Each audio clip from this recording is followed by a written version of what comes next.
Like most men, I don't do ill very well. My nose and chest feel like they've been sandpapered.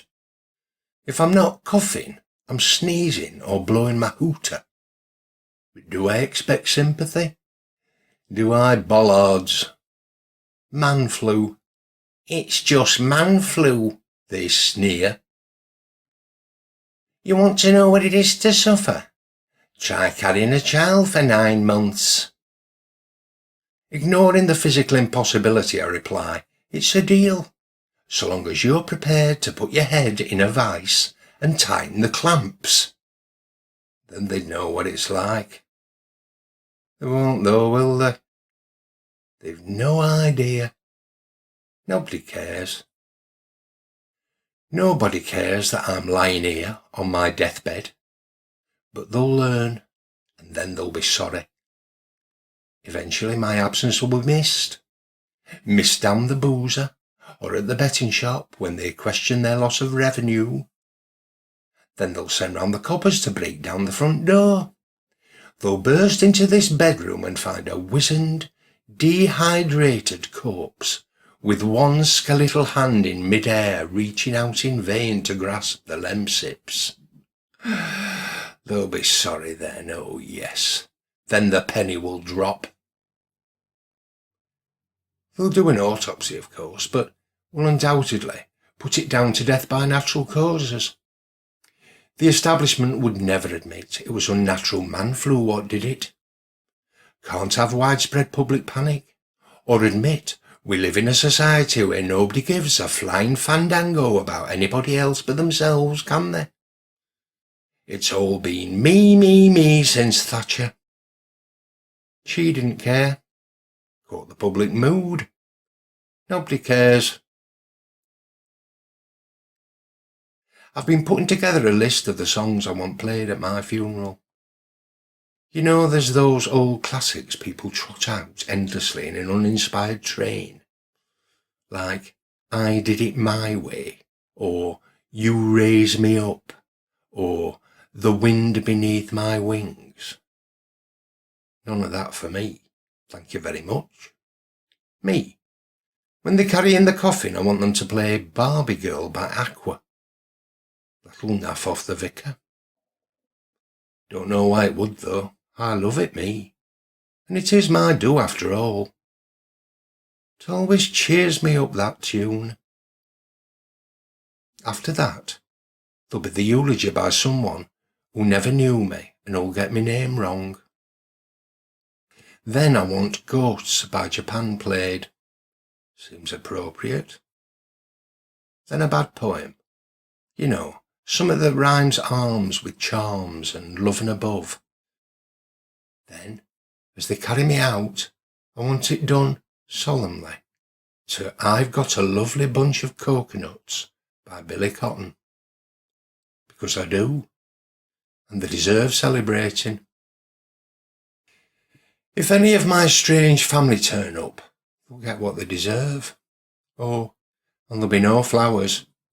I want donations to a man flu charity of personal choice. Nobody cares.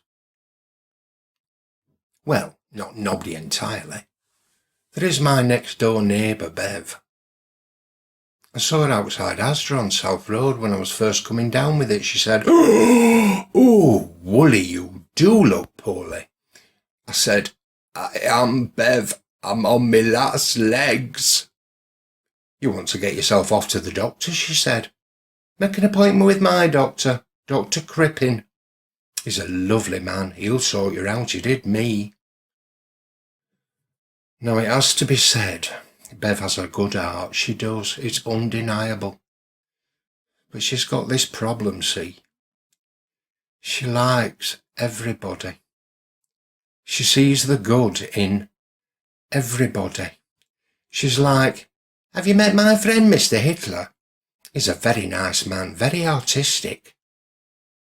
So I don't know what possessed me to take any advice off her. But my brain was addled by illness.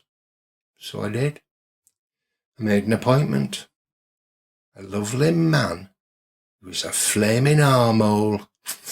Take paracetamol, plenty of water, stop wasting my time and never darken my door again, was all the sympathy I got off him.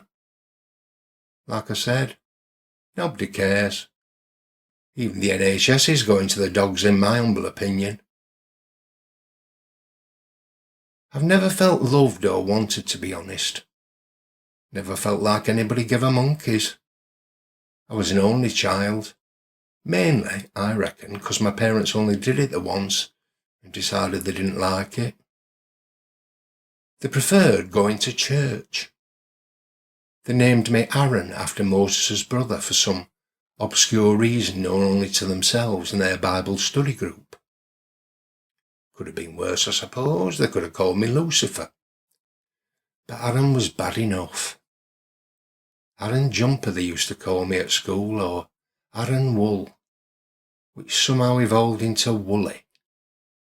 I'm known as Woolley to this day, though I've mellowed enough to accept the inevitable. Kids can be so cruel, can't they? I had a playmate called Richard Hiscock. He never recovered from the playground. Last I heard, he was on a lock-up ward in Broadmoor. He doesn't get any visitors either. Cruel kids grow into cruel adults. Nobody cares.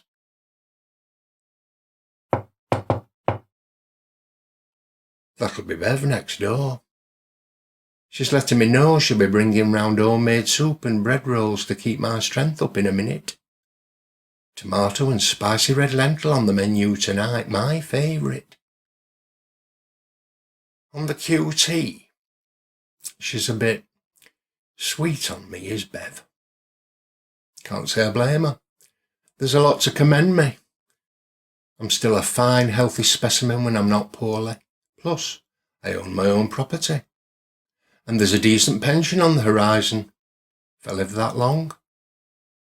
She obviously knows a good thing when she sees it. I was round at her place last Christmas sharing a festive bottle of port and sampling her plum pudding.